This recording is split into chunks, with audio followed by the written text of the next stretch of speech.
everybody, welcome back to the Resistance broadcast. I'm John. Thanks for joining us today. It's our Monday show. There's actually, last week I was kidding when I said this, but I'm serious. There's a lot of news to talk about this week. For some reason, Star Wars news, and it's not always necessarily from official channels, will go 4 months with nothing. And then on one day, everyone's like, oh, I have this. Oh, I have this. No, but I have this, and I have this. And everyone just tries to pile on. And here we go. This giant sandwich of news that we're going to try to tackle here on the podcast. So thanks for being here. Thanks for joining us. We appreciate it. If you're watching us on YouTube, make sure you do subscribe to our channel.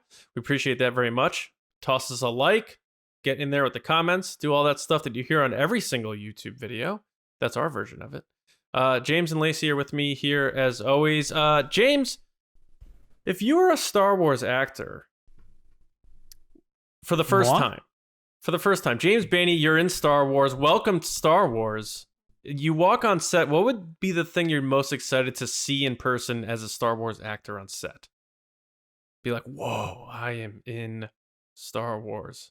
Like more than like Galaxy's Edge, like, oh, there's the Falcon or whatever, but you're on an actual Star Wars set. What's the thing that's going to be like, oh, dude?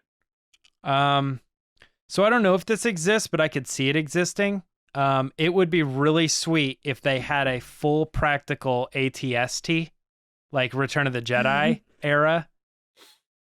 Ooh, and that you is could, interesting. you like walk out and it's like a legit like 25 foot, thing. And it's like, we use it like this, but like we have the legs and they kind of work like it maybe doesn't necessarily walk, but like we can use a crane to kind of push it forward as it's walking or something. Like, oh man, I think that would be pretty incredible, and immediately be like, how am I on the set of Return of the Jedi right now? How is this happening? Right. Yeah. That's a good pick. Yeah, because that's a big deal. Like a moving, like something like that is a big deal. Yeah. Lacey, what about you? What would be the one if you were cast in Star Wars, you walk on set and you're just like, holy cow, you just see something that's just like, wow, I can't believe I'm in Star Wars. I have a 2-part answer. My first part is for selfish reasons, my costume, because I would want to know what I was wearing in said Star Wars movie, because the costume is really important in Star Wars. My non-self-centered answer is like a spaceship, like the Millennium Falcon or an X-Wing or something like that. Nice. I don't know. I think mine would be creatures or something, like fully costumed people like walk around as creatures. Because I don't know, do they do that at Galaxy's Edge? It's just humans mostly, right? They were going to, and they cut it. Because of the heat or something? No, money. Money. I think Thanks, seeing Bob. like Jawas. It's all Chapek's fault. And seeing Jawas probably can't be that expensive to do at Galaxy's Edge. Come on, Bob, get it together. But I think like a fully realized like just set of creatures walking around, even like big ones like the Hapabor or something, like just like those living environmental things that really make you feel like you're in a different galaxy. Well, we'll get into it later, but that was kind of what Ewan's answer was with Pedro, of like what reminded him of Star Wars was like first seeing stormtroopers. Yeah.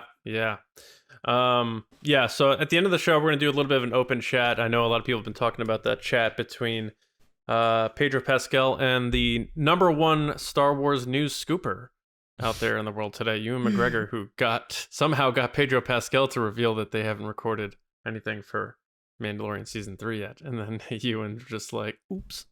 But all right, so yeah, we do have a lot of news to get into. It's going to be a good one. So James, what is happening in Star Wars news these days?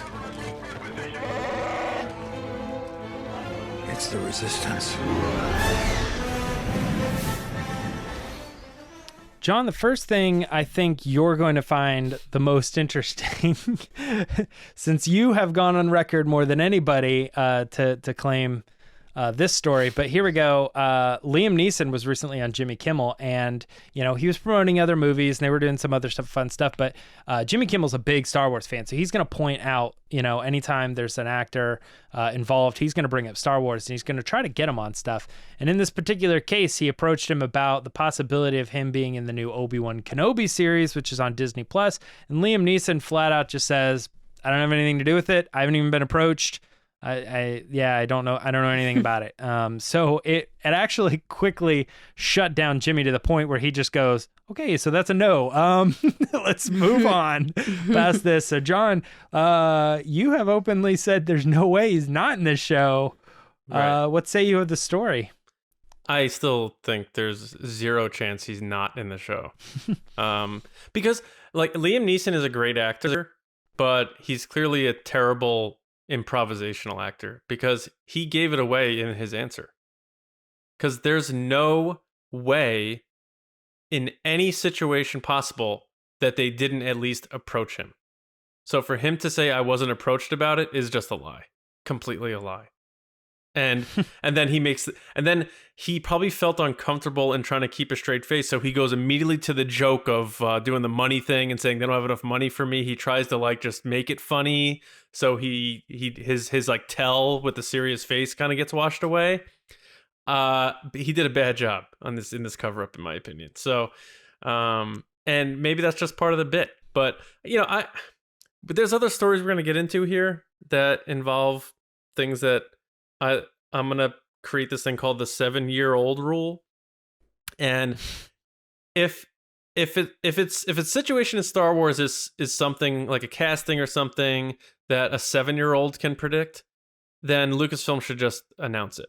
That's my new opinion on things, because why try to hide these things? It just looks silly at this point. Like nothing is going to like when I see Liam Neeson pop on screen as Qui-Gon, I'm not gonna be shocked. Or when I see Forest Whitaker, I'm not going to be shocked. So just give us that stuff. And then we'll be like, now I know he's in it. I can't wait to when he shows up. It doesn't give anything away. We've gone too far with the we need to protect everything from the audience stuff. There has to be a line where it's like, this is cool. This we're going to keep. The new stuff. The Baby Yoda thing. We're going to announce this show that you never knew about. But like, Saw Gerrera being in the Andor show and Liam Neeson being Obi-Wan, those things are just buckets beyond buckets. So I think they need to change. It's getting a little old with this. We got to protect everything. There has to be a line. So I think he's completely full of it. He's going to be in the show, and I'm still thinking it's going to be one big scene and hopefully one at the end with a little like send off or whatever. Lacey, are you going to be contrarian or do you agree with John here? I agree. I think he was lying. I think the first thing you need to do is, as a viewer at home, you have to remember that Jimmy Kimmel's on ABC and ABC is owned by Disney. So he's getting these people and probably getting the okay to talk about these things from dad upstairs, Bob Chapek and those people that are like, yeah, it's okay. Because they're promoting their own stuff on their own channel with their own shows. That being said, I think he tried to play it off with the joke and everything and saying, oh, they didn't even approach me. The thing that gave it away is that when Jimmy Kimmel went back to him to lean into the joke of not too much money or, hey, you're lying because you're an actor, he then didn't know what to do. His face went like blank and it was just awkward because he's like, I've made my joke, move on. And Jimmy Kimmel did not get that note and like kept going and he didn't know what to do. And he just looked so awkward. Go back and watch it. It's like pure 5 seconds of like just silence. And he's just looking and Jimmy's like, okay, anyway, moving on. And like, because he knew he wasn't getting anything more. Whereas I feel like if it was a Ewan would have leaned into it and kept going and like made the joke more of a joke and saying, oh, I would, I've been too busy. I've been doing this or that. Or, oh, they never taught. Like he always goes farther in the joke. Whereas I feel like Liam made the one joke and then that was it. So I think he's lying. I think he was trying his best to cover it up. And I think that he had the note from his publicist to say, oh, you haven't been approached. That's what we're going with. And he didn't expect the pushback. Yeah, because I did notice that there, for all the same reasons I agree with you guys, he seemed to make that joke. Yes. And then when he kept going, he was like, I don't know where to go. So he tried to play it off almost like the chat was off or something because he goes back to the same joke again. He's like, I don't know if he heard me or not. I made the joke. That's the cue to move on. Yeah, like let it go. It was yeah. So there was a little strange thing there. I know that when I heard this, I had to in my head play the devil's advocate. Okay, let's believe him for a second. He's not coming back. I started thinking, and I know there probably are listeners too that are probably thinking like, you got to take his word or whatever. But I just started thinking, he's maliciously lying. By the way, I think he's just lying because he has an NDA and they told him to say that. For sure. I was like, this show still is quite a ways away. Mm-hmm. Maybe that's in the plan, and he doesn't have a huge role, so he hasn't been approached yet. He absolutely will, and he will get whatever money he is. Maybe he hasn't been approached yet because they just haven't got there. And maybe his approaching is scheduling. It could be anything that he's taking as the word approach. Yeah. So then I was like, okay, so that's one option. Then the other one to me was the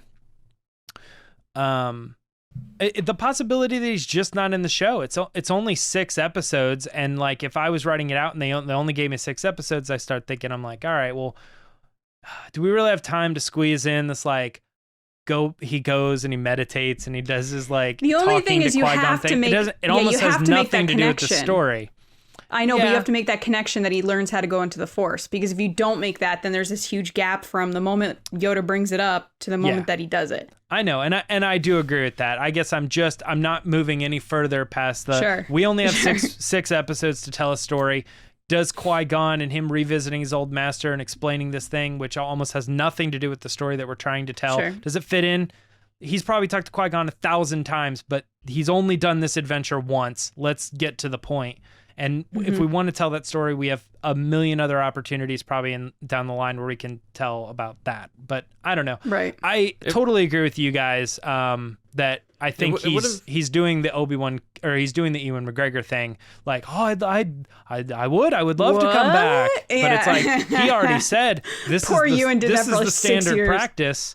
Deny it. You have not been approached. You know nothing.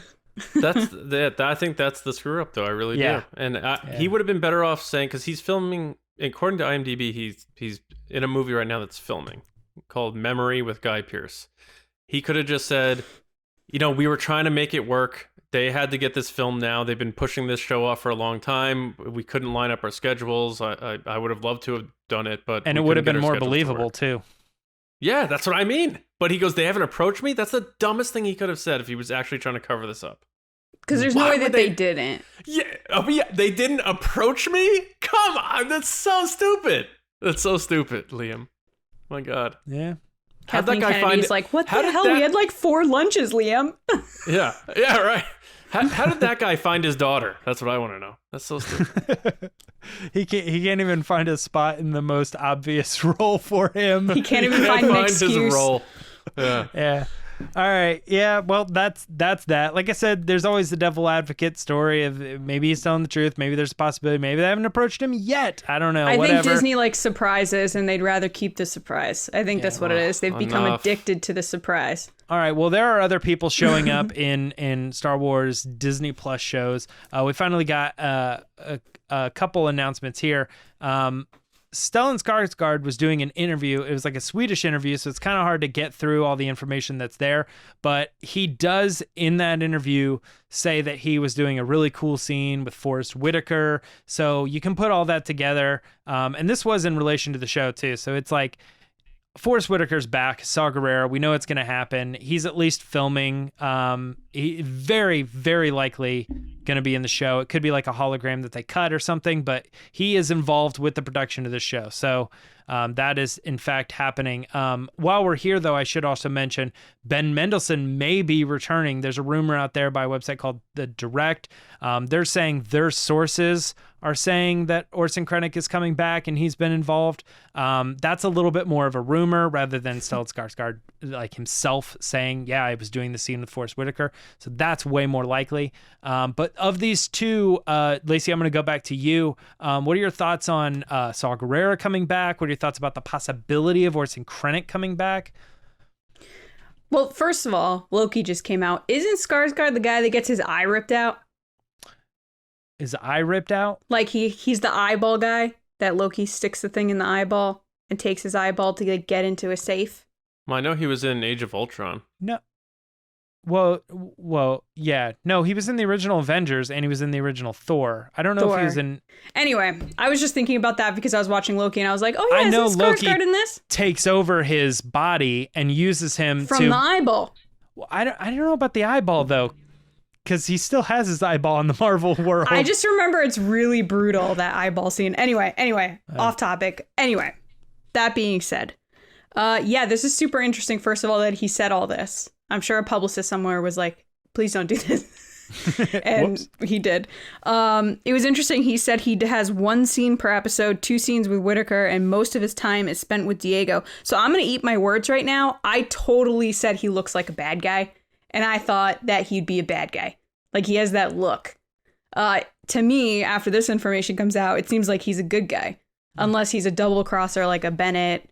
Or a Beckett. I don't know why I said Bennett. I'm looking at James. That's why. Beckett.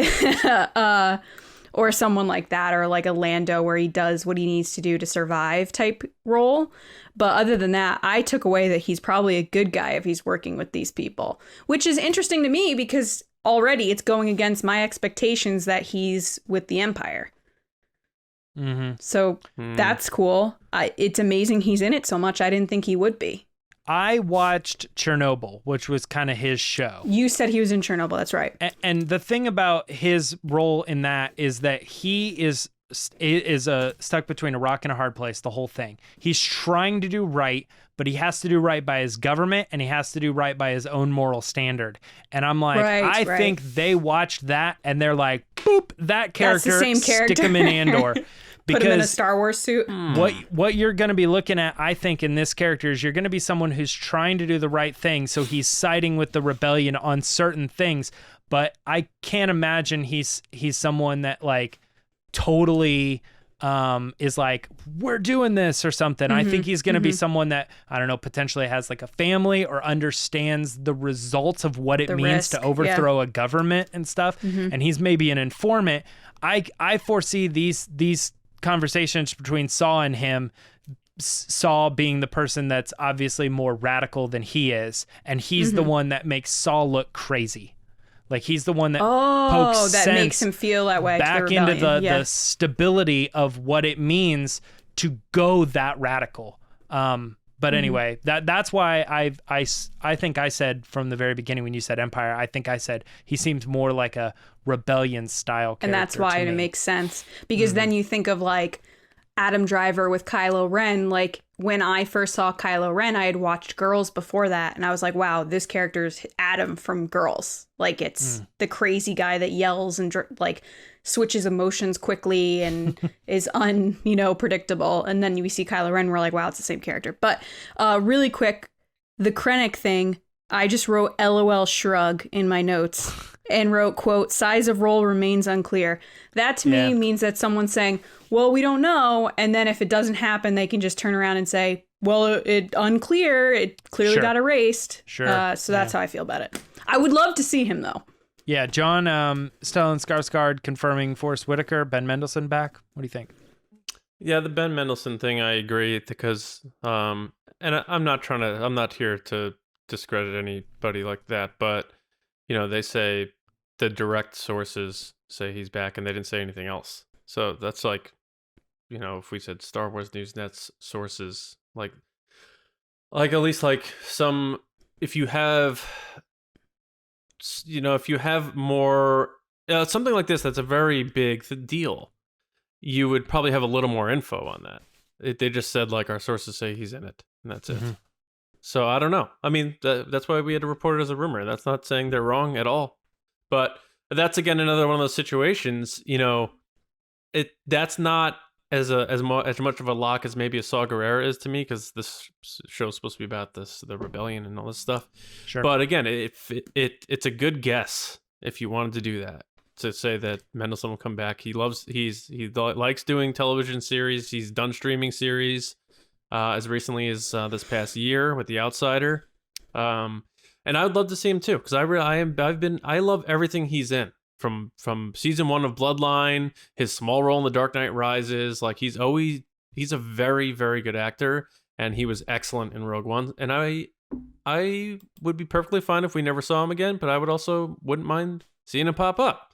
He seems like a character who might show up like in that final episode, or maybe have a little bit more to do in season 2 or something. I don't know if I want every Star Wars series to neatly put the bow on things to hand off to the next thing. Like, I don't want this to be like, okay, we're putting together the ingredients for Rogue One, and now we're going to show you these people, and we're going to show you Chirrut and Baze over here, and like, here you go, here's the end of Cassian Andor series, now it's Rogue One time.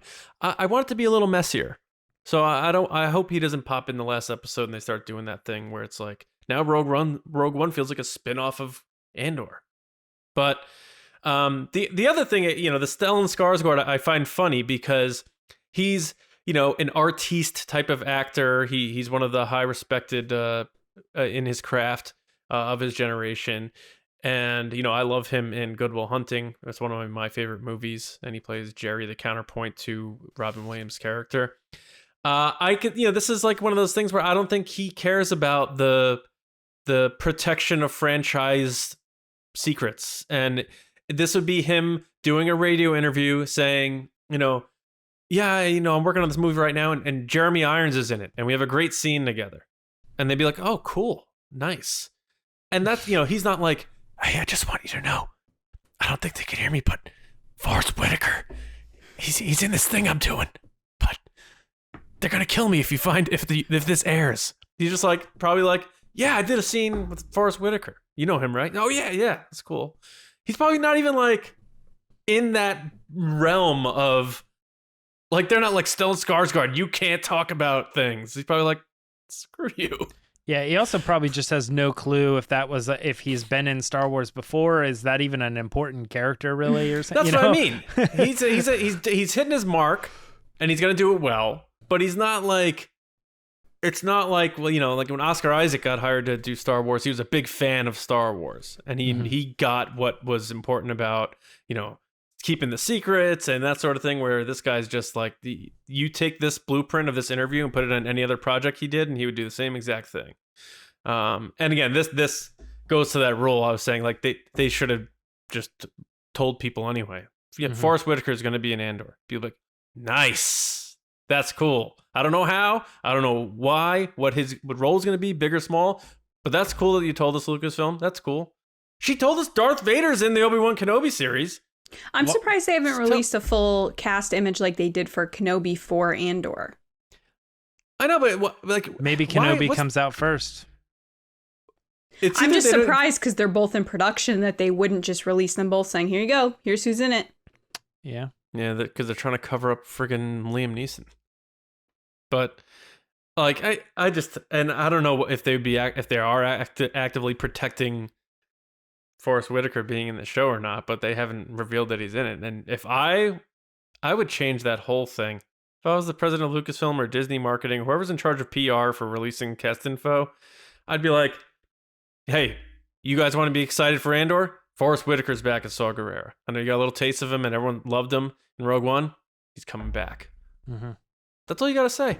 That doesn't give away anything. I hate to do this. Then you look at Marvel and they're like, and this person's in it, and this person's in it, and this person's in it, and bring this person out, and then this person's out. I hate that we keep talking about how much better Marvel is at these things, and hey, we're not even announcing this film, but here's the guy wearing a baseball cap of the movie he's in. Yeah, it's almost like Lucasfilm is so. I don't want to say they don't have confidence in how to handle this stuff, but I feel like they second guess themselves a lot. Yeah, no, we talked about this recently. I was like, they're reactionary more than they are confident. Yeah, and I feel that that's very true. And I don't know where the buck stops. I don't know if that's the president of the company, like Kathleen Kennedy, or if it's a Disney thing, or if it's the PR department within Lucasfilm. I don't know. I'm not here to point fingers, but it's clear that like Marvel just like is a machine right now, and Star Wars should be. Mm-hmm. And I'm not saying I don't care that they aren't revealing those things, but they're almost shooting themselves in the foot, because then you got to get these leakers saying like, hey, we found out that Forest Whitaker's in it. It's like, just tell us. Who cares? Part of it is like, okay, people are going to point to times when Marvel's been burnt, but it literally has not happened anywhere near as often as Lucasfilm. Lucasfilm's like, Rian Johnson's doing a trilogy. Oh, shoot. Like, Benioff and Wise are doing their movies. Oh, shoot. Like, it just keeps happening to them. Colin Trevorrow. Raiders of the New Republic. Colin Trevorrow. Yeah. I mean, like, literally, like, every time things happen. Yeah, even recently, you're right. Rangers of the New Republic, like they did it. They announced it. It's coming. And then they're like, crap. Like, why does this keep happening to us? I don't know. Is it like over at Marvel, like they haven't had to like fire like the only one I can think of is Doctor Strange is the only one recently that I've heard of that they switched directors. But even then it's like it just fell into the cracks. You're like, oh, by the way, we're gonna switch the directors. Not even a really big deal, like because you're getting the director 7 other came out and Marvel said it too. Movies the this director year. Yeah, the director came out and was like, it was Scott Derrickson. He was just like, yeah, I'm not doing it. Yeah, and people will point to the Ant-Man thing before, like years ago, where it was supposed to be, this guy's Edgar Wright. movie, Edgar Wright, and then they moved it or whatever. But it was like, Peyton Reed, apparently Edgar Wright was signed on like when they were making Iron Man. I mean, like it was like they had a completely different stuff, yeah. thing than what they inevitably ended up doing, and it was like a mutual thing, like, hey man, we're not doing this anymore, we're gonna do it more like this. And he's like, never mind. So it's not even, I don't even feel like that's big of a deal. Like all the stuff that's happening in Star Wars is such a huge shakeup, and I don't know why it keeps happening to them, but I don't know. Again, John, you're right. I don't know where the buck stops. Is it Kathleen? Is it directors of projects or what? I don't. I mean, they're both owned by Disney, so you can't say it's Disney. That's my opinion. So it's got to be inside Lucasfilm, and I don't know if it's like their publicity department is just like they're not confident enough to figure out how to handle things these days. Yeah. Or what? Because even George Lucas was more transparent. He literally had cameras on the sets for Revenge of the Sith as they were filming the movie. And I know that that's a story that predates, and we know how the story ended, so it's different. But so's this. Like Andor, like we know Cassian, then what goes on and where the rebellion goes. Like all the big beats are there. Just tell us that Forest Whitaker's back, baby. Get him in doing podcasts and talking about it. Like let's get the hype machine going from the official side of things here. Yeah. I just think I don't know. And it's not a big deal. I'm not like upset about it, but it's just like why not? It's frustrating that we have to go through a lot of speculation, of how this is going to happen before we just get an answer, and it should just be a simple answer. And I'd rather Lucasfilm be like, Liam Neeson's in Obi-Wan Kenobi, so I don't have to deal with, a YouTuber making it up that he's in it, or just to, cut that off at the head. And you eliminate all these problems. And it's just, we've had this chat so many times. It's like, I couldn't care less if they told me that Liam Neeson was in Kenobi, because I'm still going to be so happy to see him. And that's not going to spoil anything that his appearance will be like. Just say he's coming back. And if anything, I think that'd be an even more excitable thing for people than to be like, it's episode 3. Do you think he's going to be in it? And then the next week, oh, we have 2 episodes left. Do you think Liam Neeson's going to be in the show? And then it just dominates the whole journey of watching this series. Yeah. One other thing before we move on to the next section, I want to give a quick shout out to Saw Gerrera for being like the most crossed over character ever. He's like in the games, in the comics, in the books, in the in multiple animated series. Like now he's crossing over into the live action TV shows and stuff. And it's like, oh yeah, he was in Bad Batch. Yeah, he was in Rebels too. He was in Clone Wars as well. Of course, he was in Clone Wars first. That was his first appearance. When did he get all jacked up? Is he going to be in Andor, like walking around like primetime Forest Whitaker, or is he going to be still apparatite up? I would imagine he'd probably still be. When you said jacked up, I thought you meant big, because he was like kind of big. Yeah, that's what I thought you meant. No. My dad used to say like, I'll jack you up, man. Like beat you up. So in Rebels, they find him on Geonosis, and he had been there for I think like a year, And on Geonosis, they sterilized all of the, or not sterilized. So he was breathing in the stuff. He was breathing in that stuff. Yeah. It was like a genocide that they did. But then he was on the planet searching for stuff. And apparently, like, if you inhalate that for a year, it inevitably down the line caused him to have all those respiratory issues and stuff. So I don't know exactly like when they want to say that kicked in. That would be a mystery. But I would imagine if they're bringing him back to capture the essence of Rogue One, you got to think they're probably just going to bring him back and let him recreate that performance. Or something maybe a little bit more tame. Some people didn't like that performance. Maybe they can kind of ride the line on the show and give him a little bit more of a normal voice in this. But he's coughing or something. Yeah. Like when they had Halle Berry show up in X-Men 2 and they're like, "You're not African anymore."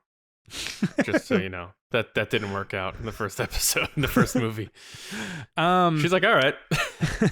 So I moving on to the next story, and this one again points to what you're saying, John, is like, I don't understand why you guys can't tell us.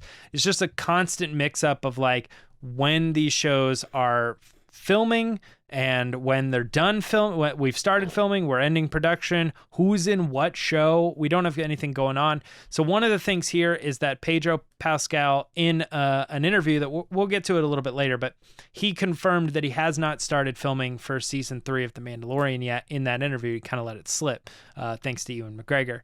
The other thing too is like Mando starting to film late 2021, early 2022, possibly now. It's kind of crazy. So I'm going to jump back at you, John, to get us started on this particular story. What are your thoughts on all this? I mean, the reference of Book of Boba Fett as Mandalorian season 2.5 was interesting to me because I think that was something that you had speculated on that I didn't think would be that direct of a tie-in, which to me feels like when I see that, I don't think because it's a very close spin-off, I see that as this is taking place between seasons 2 and 3 of The Mandalorian. So that's interesting, and it makes me think that Mandalorian's going to be gapped out now further from seasons 1 and 2 were. It's going to be, because seasons 1 and 2 I don't think were that big of a gap as far as I remember, but I think they're going to stretch out 2 and 3 over the course of maybe a couple of years now in the story.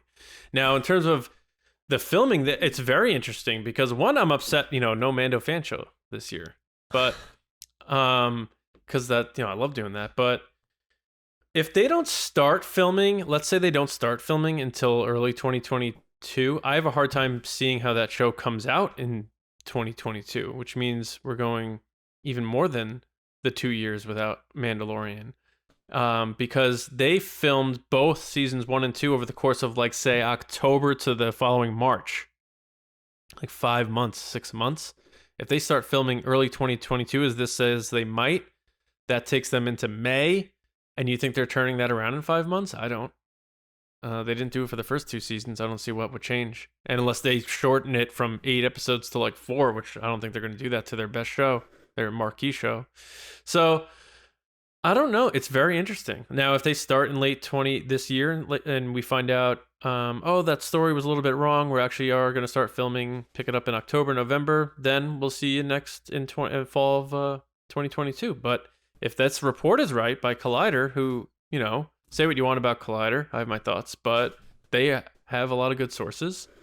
They're saying late 2021, early 2022, which makes that very, very interesting. So I don't know. And I'm not sure, does that mean Boba Fett is only 1 season? They wrote season 1 on the gear, which some people say that guarantees more seasons. I don't think so. But if it's 2.5, does that mean Boba Fett season 2 is going to be 2.75 or 3.5? You know what I mean? So that I have a lot of questions about, but the Mando thing, you got to keep an eye on. Very interesting. So, yeah, I have some thoughts that I'm surprised you didn't point on, but I want to see if Lacey grabs them. What are your thoughts on, do you notice anything that pops out to you? Well, the interesting thing about the Book of Boba Fett wrapping is that it came out as a story, but I believe Ming-Na Wen announced that it was done like days prior via her Twitter account. She was like, my wrap gift, all done.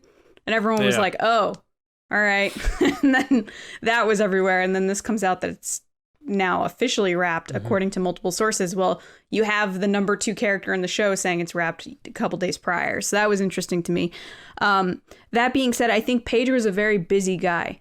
So I think while he did let it slip that they haven't started shooting yet, I don't know if he knows when they're shooting. And I know that he didn't talk about when in the year it is, but we have to take into consideration that he's doing The Last of Us, which is a really big popular project and people are pumped for it for HBO. And that's shooting this summer, I believe, into the rest of this year.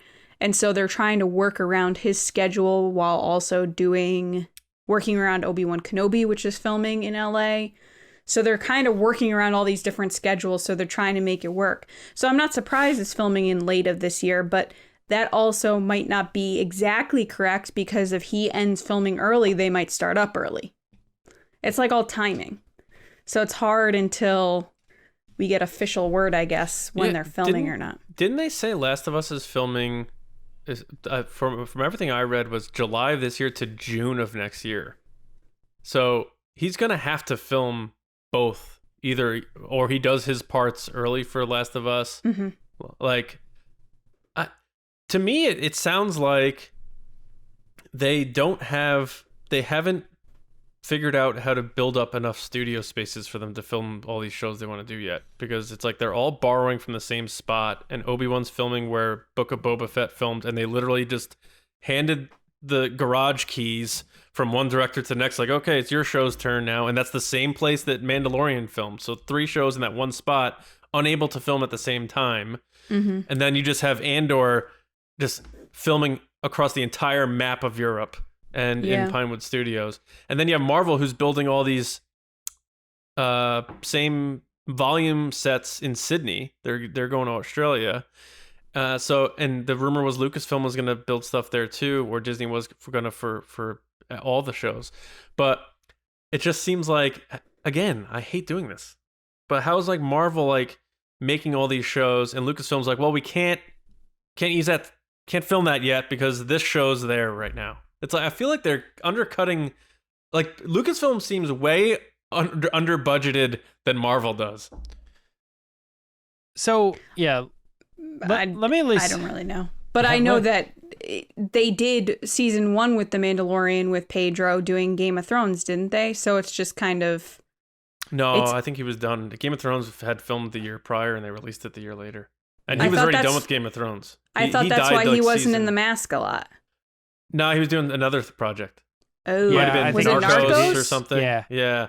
Oh, well, I'm just saying, like, it's just one of those things that it seems like they're constantly working around his schedule, which is understandable. He's the main character, but yeah, it seems a little disorganized project management wise that you have all these things overlapping and you're working with actor schedules versus studio schedules versus not enough space versus get out of my room. let me jump in here. I think this might be a good spot. First of all, the one thing that I want to point out that you probably know more than I do, so you might be able to shut this down real quick.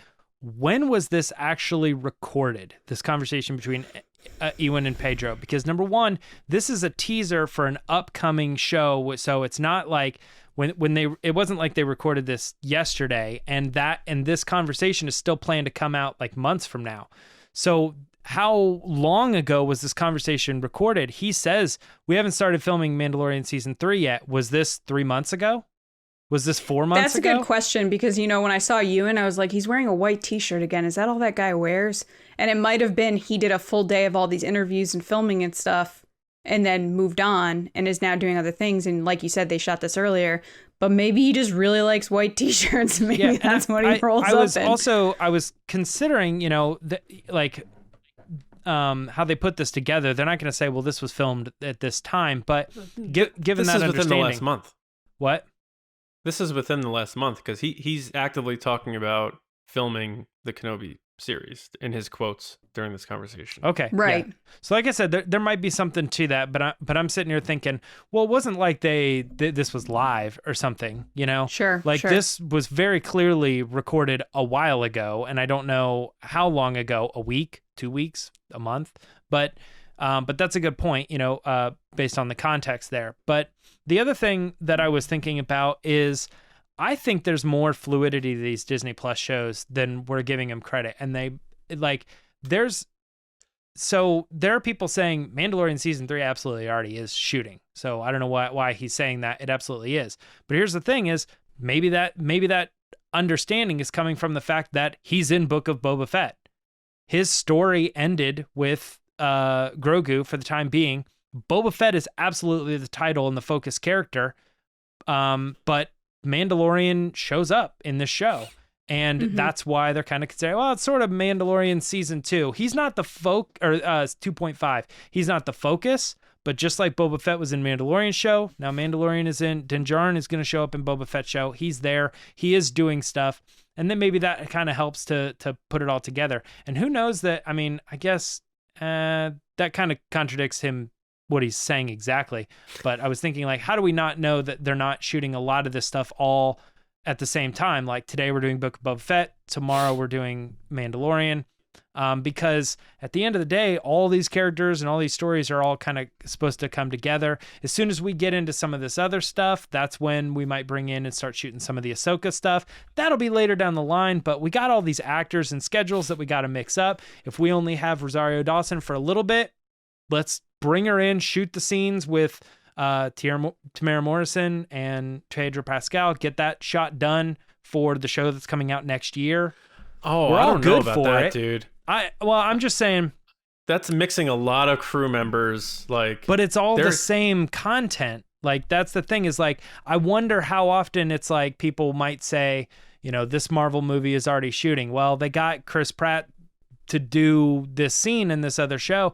I know for a fact that I've seen a lot of the people be like, I wasn't in Avengers 2. It's like, yes, you were. And you're like, I don't even know anymore. It's like, I'm in Paltrow? Guardians, I'm in Ant-Man, I'm in Avengers. What? I think that was Gwyneth Paltrow. No, it's been numerous people. Yeah. Really? Yeah. Because it's just they know they show up and it's like, they're probably going to get a scene here or there. You know what I mean? Like all the Ant-Man cast was in I'm sorry.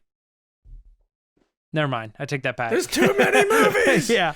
Yeah, but the other thing is the Endgame and Infinity War stuff was shot at the same time. So that's why it was confusing. Well, and that by the too. same directors and same. Yeah, and they were kind of part 1, part 2, and that was like its own movie thing. But and that had like everybody in it. So that's a weird thing. But I'm thinking, you know, if you're shooting 3 shows and they all take place at the same time and they all have very similar characters and they're crossing over, who knows? Like maybe the fluidity is just like crazy over there, and we're like, you guys can't get it together, and they're like, no, we got it on lock. We're shooting this scene this day, this scene that day. Well, we're not saying they can't get it together. I don't want that going around that we're saying that. That's not what we're saying. It seems like very confusing on how this is working. Absolutely. Because there's a lot of crossover with these projects, but at the same time, you interview someone like a Hal Hickel, and the Luke Skywalker scene, there was like no one on set for. So you have to think like, okay, they're deciding who's on set, who's not on set, who's working what project, who's not. And Hal's even said that he's not touched certain projects at all. No, yeah, absolutely. And they've even brought in legacy effects and other places to help with creatures and that sort of stuff. Visual effects people from Singapore, yeah. Yeah, but my thing is, we are not saying that, they don't have it together, but I think it's just like, from my perspective, it's like, I know they are budget conscious and they always are, even though these are big franchises and that sort of thing, but the fact that their 3 shows had to use the same studio space because of the technology and that sort of thing. Like, when are they building this expanded? Like, this all could be a part of the pandemic hit. They're like, look, we're not building new studios right now, or something in California. We were planning on it, but we were going to do Studio A and Studio B and Studio C, but now we got to stick to A. So now Boba Fett has to film, and we're pushing Obi-Wan's filming until that ends. And that's exactly what happened, because Boba Fett wraps and Obi-Wan starts in the same place. And that's the same studio that Mandalorian filmed in, and maybe that's why that's getting pushed out, because Favreau said he wrote season 3 like a year ago. So he has, like, somewhere Jon Favreau has a MacBook with the scripts for Mandalorian season 3 on it, and it's just sitting there somewhere. But is Robert Rodriguez the one? Is he directing Book of Boba Fett? Did he do Yes. that? Is it what?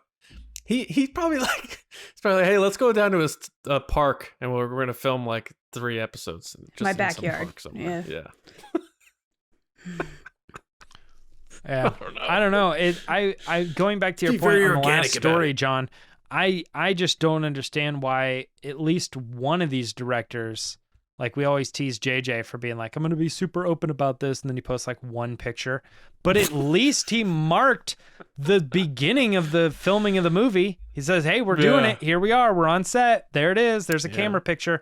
Like, I don't understand why some of these people, like, why was Jon Favreau so open during that first season of posting all these different, the gun and, you know, all these different set pieces. He was a and little characters and in stuff. season 2 because he posted the Gamorrean Guard. Remember the wrestling Gamorrean Guard? And Yeah, that's true. that sort of thing. Nothing But, will like- top J.J. Abrams being like, hey guys, I made this Twitter account so I can give you updates That's on what I'm saying, yeah. the That's Rise what he of was saying, yeah. Skywalker. And then he was like, hey, it's wrapped. And you're like, wait, where were the updates? Yeah.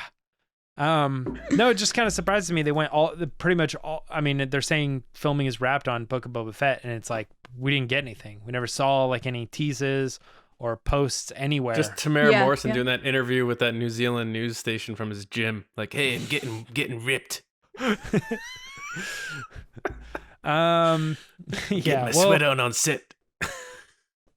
couple other just quick things. We wanted to talk a little bit about Taika Waititi because he was asked about his Star Wars movie. Nothing promising here. He just said, I got a lot that I'm working on, but you know, the Star Wars project, I hope my next project is Star Wars.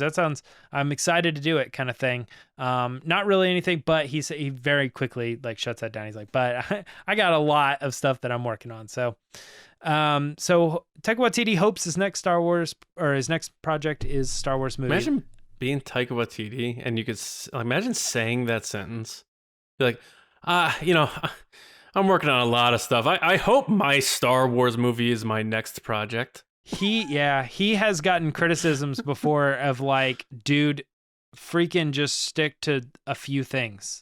Like, Yeah. he's like a Steven Spielberg producer. Like, he's just like touching like everything, like a little bit.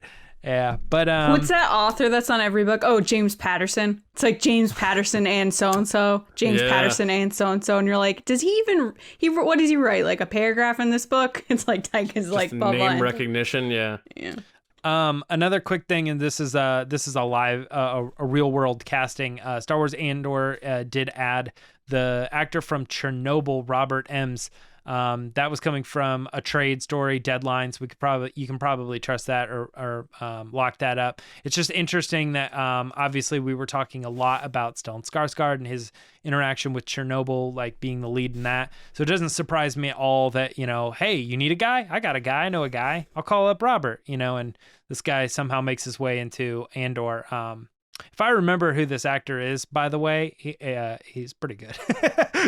based on Chernobyl, I remember. Or it could be the casting director really liked the show, you know, and they're Yeah. just pulling from that project. Yeah, I wanted to throw that in there. I saw his face and I was like, oh, I can't remember exactly, and I didn't bother to really dive deep and figure out if it was the same person. But if it was who I was thinking it was like, dude, man, that guy had a tough role to pull off, and he managed to do it pretty well. Because that Imagine show you're like, was if you could do Chernobyl, pretty well you can rewarded. handle Star Wars. yeah.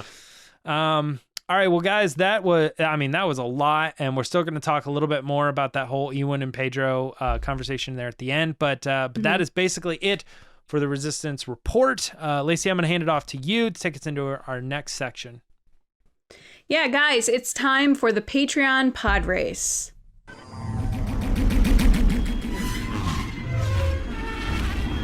So there are lots of ways you can support us, like we said at the top of the show, following us on YouTube, Apple Podcasts. Leave us a review. It really means a lot.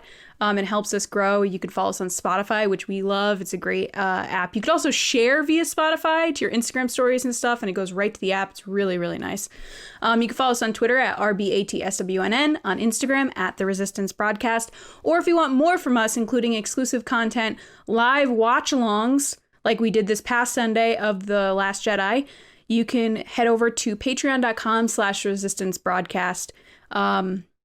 Wait, not the Resistance Broadcast. Isn't it just Resistance Broadcast? It is. Resistance. Patreon.com/resistance Broadcast. It's because I was thinking of the Instagram handle. Lots of information to remember, guys. Give me a break. All right. Starting at $2, you can get access to all our stuff. If you go up in the ranks, including $5 and up, then you can take parts in the show.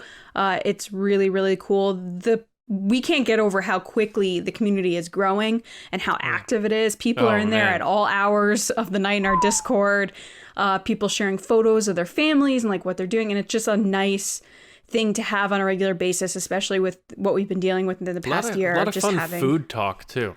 Yeah, just having a lot of fun with people and talking about Star Wars. And it's weird because when it first started, I was like, man, people are like, I hope you have fun in there. I hope there's actual conversation. And now when people join, I'm like, oh, this person's gonna have a lot of fun. Yeah, and it's really I know great. That it's active. Yeah, it's really great just to engage with people, especially like when news drops. It's the first place we all react to it before heading to the show, and where John writes his articles. It's like kind of that initial reaction is with you guys, and just hearing things that you guys are hanging out without us, which kind of sucks because we're not there, but it's cool because you're together and like people are rooming together for celebration. It's just a really fun time. Yeah, that's so I want to give a shout out to our generals and spice runners first before we head into the pod race, where we give a general a chance to be on the show and give us some input for a question. So thank you to our generals: Carmelo, Andrew Staley, Jeremy Myers, Neil Shaw, David Probus, John Reese, Micah Harrison, Jetta Rosewater, Michael Gaines, Kendall Gelnar, Paul Olson, Jake Houchins, Jeff Connery, Oliver Lewis, Dave Hornack, Frank Grande, Ryan Wara, Haas Islam, Joe Ritchie, Darth Hurricane, still love that name, Timothy Hill, John Charlton, which he told us we're saying it right, so that is wonderful. Yep. Nick Kratz, welcome. Christian Morales and Val Trichkoff, thank you guys so much. Yes. And then I'm also going to double read some people because they also promoted themselves to Spice Runners. So thank you to David Probus, Neil Shaw, Double C Chris, Kendall Gelnar, Ryan Wara, Dave Hornack, aka Indie Dave. Thank you guys so much. It means so much. We have so much stuff that we're working on. And it allows us to really grow this community and what we're doing here and create more content. How about Christian? Like, he's just like, I gotta get the general. He's like, enough's enough. I gotta get on the pod. I can't wait till that guy does a pod race. And he was sharing really cool photos from like a Star Wars event that he was at, which made me miss. It was like a drive-by Star Wars event for like graduates, and I just missed conventions so hard. Those costumes were legit. Well, I think he's part of the 501st. I'm pretty sure. Oh my god, like that Vader. I was like, like Disney parks. Pay attention. Christian is a TIE fighter pilot in the 501st. Yeah. He himself, and obviously would hang out with a lot of those that run with that crew. Did you guys see I went to a wedding that had 501st? Yeah. Cool. Yeah. Very cool. I don't know. That was kind of, it was a surprise to everybody but the bride and groom, but they fun. walked down the aisle and gave them like a military kind of thing that they walked through. So that was actually, it's funny, side note, my friend Elliot at his wedding, the 501st showed up and they had no idea, and they just came through the doors with all the droids and everything, and it was like super cool. Man, that's sick. All right, this week we have General Jeremy Myers. Hey Jeremy, how's it going? Hey, and we asked him, who has been your favorite new character introduced to us in The Mandalorian? So this is his chance to be a part of the show. So Jeremy, take it away. Hey, what's up everyone from windy California? I think my for me, besides Mando, the obvious, and Grogu, I mean, those are main characters, but the one character that that they brought in, I'm sure it won't be any surprise, but definitely Ahsoka Tano, and loved how they introduced her into the live action universe, and she's a extreme favorite of mine from the Clone Wars and the book, and seeing her brought to the live action was the best. Rosario Dawson played an excellent part, so hopefully they have more of her, or maybe even get a second spin-off show of her. Would love to see it. Hope you guys are all well. Jeremy out. Nice job, Jeremy. It's awesome to see you again. One of the OG generals. So, James, what did you think? I think that's a good pick, man. With Ahsoka Tano, just because I think, Lacey's, I think, included in this too. Like, so many people were just unaware of that character, and she has now exploded onto the scene of being like, hey, what do you guys think of that Ahsoka Tano character? That's a new character that I'm kind of excited about. And then every other Star Wars fan be like, and giving them the old, well, this character's been around for a very long time. Actually. But yeah, so it's like kind of this weird, like, in between, like, you can in a lot of ways consider this character a brand new character to the Mandalorian. So I don't know, a very good pick though, because that in particular is a strong standout, even for people that don't know who that character is. They're like, yeah, man, that person's awesome, and I want to know more about that, and who's the Thrawn person. I'm just very excited about that storyline altogether. So yeah, I'm totally with you, man. That's a good pick, and thanks for doing the pod race, John. Yeah, I feel like you cheated a little bit here, Jeremy, because Ahsoka's not like new character. But I know how much you love Ahsoka. John's the person I was just describing. Yeah. Right. But he, whatever. He's a big Ahsoka fan. He has both. He got both lightsabers of hers from Galaxy's Edge. Like, They're he sick. just big timed everybody. He's like, oh, you got a lightsaber? Yeah, I got two, and they're both Ahsokas. So eat it. But it's funny. He said he had to say, which I probably should have said it in the question. He said, besides obviously Mandalorian and Grogu, he went with someone else. So appreciate that. You saved me on that one. But yeah, great answer. I like how you put it and what perspective you put it in. The only question I have for you, Jeremy, is do you not know that they're making an Ahsoka series? Because you made it sound like I hope they do more. So I just want to make sure you know that they, as of now, are doing an Ahsoka series with Rosario Dawson. And I know how much you liked the live action version of her, so it's very cool. Thanks, bud. It's called Ahsoka. You can look it up. Yeah. Just teasing. And well, actually, it's called Ahsoka. Jeremy, I'm so sorry. You're just getting corrected like up and down for your choice here. But I love your choice because, like James said, obviously I know who Ahsoka Tano is. I know Ashley. She's wonderful. She did a great job with the character in the animated series. But there's just something different about seeing that character translate to live action, which we saw with Bo-Katan too. It's just super, super cool. And I think a lot of people were weary of Rosario Dawson only because it's not Ashley. And that's your first kind of reaction is like, oh, it's not what I know. And she did such a good job. And then you see the behind the scenes stuff where she cared so much about the character and like talked with Ashley and talked with Dave and like really worked with the stunt people to get it right. And there's just something to be said about an actor that cares that much more about a character because she knows how much fans love it. That makes it that much better. So I agree with you. I think it's a great pick. Thanks for being a part of the community. You're so fun and awesome. And I'm jealous of all your Galaxy's Edge stuff all the time because I've still yet to go. Like, tier, it's the worst thing ever for me. But thank you so much. So now we're going to head to John. Thanks, and we're going to talk more about Ewan and Pedro. Yeah, so we're just kind of going to have a little bit of an open chat about that other story because our news section was just loaded. And, you know, look at the time on the pod right now. Like, we're just getting to this section now. So bonus TRB for everybody. But, yeah, Ewan McGregor and Pedro Pascal got in the mix. Traded a little Star Wars brethren now. I feel like it almost feels like one of those things where, like you're a certain exclusive club and then you get together and kind of like rub elbows and that sort of thing. That's how this kind of felt. And this is the Variety's Actors on Actors new show. And they released this episode. It's 30 minutes of these two chatting it out via Zoom. Still very pandemic mode style here, but you know, they're probably in two different locations at this point. Obi-Wan, Ewan McGregor obviously in LA doing his thing. And as James said before, you know, we're not positive on when this came out.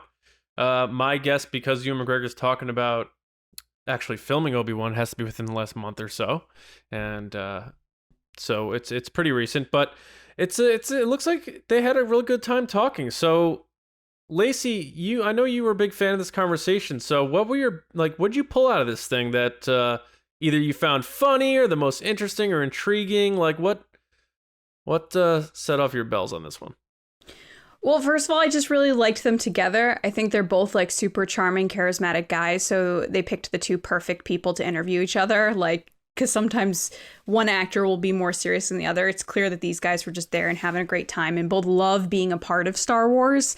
From the moment we met Pedro on stage at Celebration, he was like, I can't believe this is happening to me. And then as we know of Ewan, he's just been the biggest hype man forever and had to lie to everyone for like 6-7 years. So it's exciting to have them both talk about it. I loved the slip up where he's like, I mean, confidentially, I'm what? And then Ewan's like, oh no, what's happening? And they both laughed about it because even in the interview, Ewan's multiple times like, well, I have to be careful. I can't really talk about this. I don't know what's going on. I don't know if this is okay. It makes you wonder if there's a person off screen that's like, yeah, you can. You could talk about it. Whereas Pedro, we know he's let Din Djarin slip. Like he's been very casual about things. And even in the interview, he's like, yeah, I tell my family everything, but like even this, I was like, I can't tell anybody about Grogu. It's just very interesting to hear them talk about the secrecy of Star Wars and being a part of it and how much it means to them, but yet having to keep everything from people. I think my favorite part, only because I'm getting hit real hard with nostalgia with Ewan McGregor, is him talking about seeing stormtroopers for the first time and acting with them. And like him being like, I only worked with clone troopers. Like it was such a geeky moment that I was like, I love that he knows that he's like, I've never been with stormtroopers before. Yeah. The guy's been drilled with canon stuff that he's like, I know that in the timeline, this has never happened before. And then saying that he felt like he was 6 again was really cool. And he said, I had to ask someone, did I have stormtroopers in my other movies? Like, I just picture that being like Pablo Hidalgo. Like, no, you didn't. Or Dave Filoni, Yeah, you know, really quick, because it's off topic, going way back to that Liam Neeson thing, Jimmy Kimmel also asked him if he killed anybody with a lightsaber. And he was like, I mean, he was like stuck because he couldn't figure out if a droid counted. And the clip they use is him cutting through droids.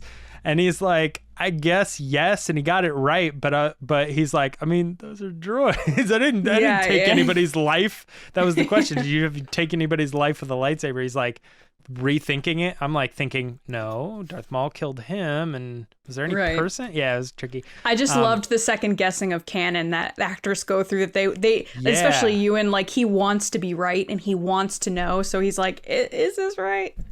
Yeah, I found that interesting too. Is like he's never seen stormtroopers, and I was like, so you know that confirms he's probably on Tatooine. No, I was looking at like what angle is this? Like he says Jawas and stuff. What does it mean? Okay. But no, I mean it doesn't. He says the era has been released, so I can say that. I get to work with stormtroopers, and that was pretty cool. It's weird to me too, like like these actors and stuff, that was one thing that stuck out to me. He's like, oh, he saw a stormtrooper, and Pedro was like, I know, and it's like, isn't it just so cool? And I'm like, you guys not been to Galaxy's Edge? Have you guys never? No, I have not. Yeah, I know, but I'm saying like I'm talking to them, like no, Ewan. I don't think Ewan has. I know Anakin has. Hayden Christensen has. I don't think Ewan has. Yeah, I mean, I thought it was kind of interesting. I was like, all this time, they've never been in a scenario where there's like stormtroopers walking around and they get taken back immediately to like they're 6 years old. But I mean, there's something about it's on the set. On the set, and maybe during a take, and you're like, okay, that's not just a guy in a costume. Like now all of a sudden I'm Obi-Wan and I'm in this moment with stormtroopers. It's a lot. They're interacting with me. Maybe they're not just walking by him. Makes you wonder if he's dodging them. Yeah. Kind of I heard an interview with our buddy Jeff with Lights Camera Barstool. They did an interview with Dominic Monaghan, and he was talking about Lord of the Rings a lot, but then he was talking about Star Wars, and he's like, I've been really good friends with JJ for 15 years, and he's like, look, dude, I'm bringing you in. You got to tie up a lot of these early loose ends for me because we're trying to bring things home. But they asked him about like the pressure of doing the Star Wars thing, and he's like, the biggest pressure of it is that there's hundreds and hundreds of people on set all sharpening the arrow of a spear to a point, and then when it's time to go, you have to deliver your lines. And what he means by that is they have all the creatures working in the background. live, all the lighting is correct, all the cameras are set, all the extras are in their spots. Like there's all these people doing their things depending on that moment, and then you have to deliver your lines. And he said that was the thing. So I think like that's maybe what kind of Ewan's saying is like the volume was probably full on with all the backgrounds. Then he saw the stormtroopers, like he was on Tatooine. It wasn't just like, oh, I'm strolling through Galaxy's Edge and there's someone drinking a soda. Like it's like, no, you're in the galaxy, and he sees stormtroopers, and he's probably like, that I remember from when I was a kid. I didn't experience that last time, and there were probably CGI clones anyway last time. So I was actually surprised they didn't mention that. As I don't know how often he even actually dealt with someone in a clone trooper outfit, if ever. Didn't he say, Lacey, in this? I didn't watch the full thing, but something about it. I enjoy it's way less with the green and blue screens or something like that. Like he already alluded. Yeah, he liked acting with Yoda, but he said it was creepy when Yoda was done with a take because he would just fall over because the person doing the puppeteering would. Oh, and then they did the CG Yoda for the other two. So who knows if? Yeah, interesting. It is interesting that now when you are watching any behind the scenes stuff and you hear, the director, the assistant director go back to one, you're like, ooh, back to one. Yeah, I mean it's pressure on a level that we probably just don't understand. It reminds me of like a lip dub, and I know that's so stupid comparing that at all to a movie, but like the lip dub where you have to do the full thing, lip sync all the way through from beginning to end, like they did in The Office, where they have all these different pieces that they have to hit at a certain time in one shot. Yeah. Or like 1917 where they did like one big shot, and no matter what happened, he just kept running because it was one consistent thing.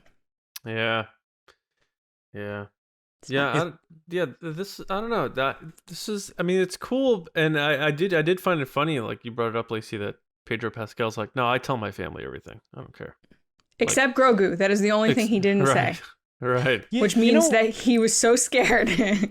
I almost wish that, okay, so this is an interesting thing that they're doing. Not that this hasn't happened before, where like two actors sit down and they have conversations. There's obviously like those things they do. I can't remember the company that does them, but they get like 5 or 6 actors in a room, and they're all really random from different. It's usually Variety. They do like the actors on actor conversations where it's like the round table. Is it really? Is that? I'm pretty sure, or the Hollywood Reporter, one of the two. I don't know. I thought it was like Eat Entertainment Tonight or something. I don't know. Anyway. No, it's usually around like Oscar time. They'll get a bunch of people that are considered for different Oscar roles. Oh, interesting. Yeah. Well, whatever it is, like I like this idea that like instead of doing like press events, like you get Daisy Ridley and so and some other character or whatever to answer so many questions for 15 minutes. I would almost rather they just be like, let's just put like Oscar Isaac and Daisy in a room and let them talk for 20 minutes. And I'd rather watch that because they can just kind of like unfold about their experience and a lot of this stuff, filming it and expectations, and have maybe a thing that you want them to kind of go through, but let them naturally discuss it. I'd rather watch and listen to that than just a basic interview where they're like, so what was it like becoming Rey for the 3rd time? She's like, and they've done that before a lot for like written stuff, like so and so conducted the interview in a written way. And I know Daisy and Adam interviewed each other going into the Rise of Skywalker for a magazine. I forget which one, but it's not the same as watching them. I mean, like I think it would have been crazy to put like the big 3 or like include Adam in that, like these are your 4 main characters of this movie. And just let them do your thing, or in promotion for kind of what they're doing here. Like this would have been great in a different circumstance. We have Andor coming up, and we have Mandalorian season 3 coming up, and we have Obi-Wan coming up. Let's put the 3 lead characters in a room and just let them talk about their experiences in the same way that they did with Gallery. Like that'd be cool. That's very cool. It's from their different understandings and perspectives. I don't know. It is kind of what Gallery is doing, and I like that. They put all the directors in a room, then they put all the actors in a room. Like that is cool. I like that. Do that more. Yeah, and they did touch a little bit on Deborah Chow, like briefly, and Not too much in terms of the experience, but it sounds like, they related on the fact that she worked on both shows. Anything else from this before we get out of here? I don't think so. It's just really cool. Go watch it. Yeah. Yeah. And it's short too, so like when the real one comes out, it'll be I think much longer. that was the real one. That was the real one? 30 minutes. Wait, the whole thing's out? I didn't see the whole thing. I only saw the clip of them talking about Star Wars.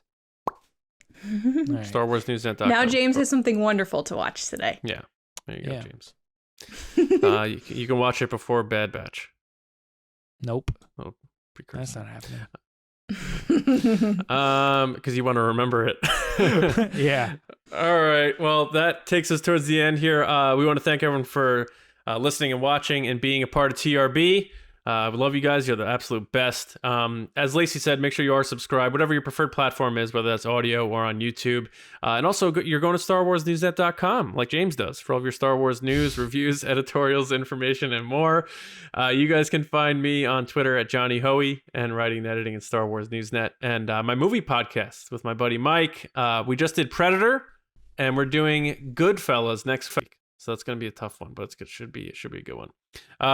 James. Not at jamesbaney.com or jamesbaney.com now. You should actually get that if you don't already have it. You can find me on Twitter and Instagram at Myra Trunks. All right. Yes. And doing the Bad Batch stuff coming out. Bad Batch reaction show one Friday. last Friday. Yeah, there you go. Yeah. Lacey. People can find me on Twitter and Instagram, and this past Monday, today, we're announcing an exclusive for Hasbro on Star Wars Newsnet, so make sure to check that out. As well as I recently did a write-up of all the stuff they announced last week at the I Am Your Father's Day live stream, which was a lot of cool stuff, including they're releasing all the new re-releasing Rogue One in the new boxes. And then some other really cool stuff for kids. I know all these figures are obviously for kids, but like more little kid stuff. So like lightsabers and some of those mission fleets, which have been super popular. They released a lot of those for both Bad Batch and The Mandalorian. And no sign yet of the Force Effects Rey lightsaber. No, but they released a lightsaber with Grogu's face on it. I was like, well, all right. It's hard to match what I have for the one from Galaxy's Edge, so I'm interested to see.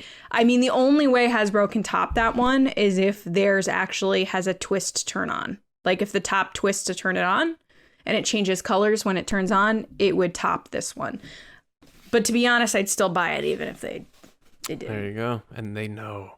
All right. So, yes, we will be back as always on Thursday, where we are going to get back into Speculation Nation again, because why not? And we're going to talk about how we think, now that we know it's Mandalorian Season 2.5, how the Book of Boba Fett might impact Mandalorian Season 3 and beyond. So we're going to have some fun doing some guessing and speculating and talking Star Wars as we always do right here on the Resistance broadcast. We'll see you around, kids.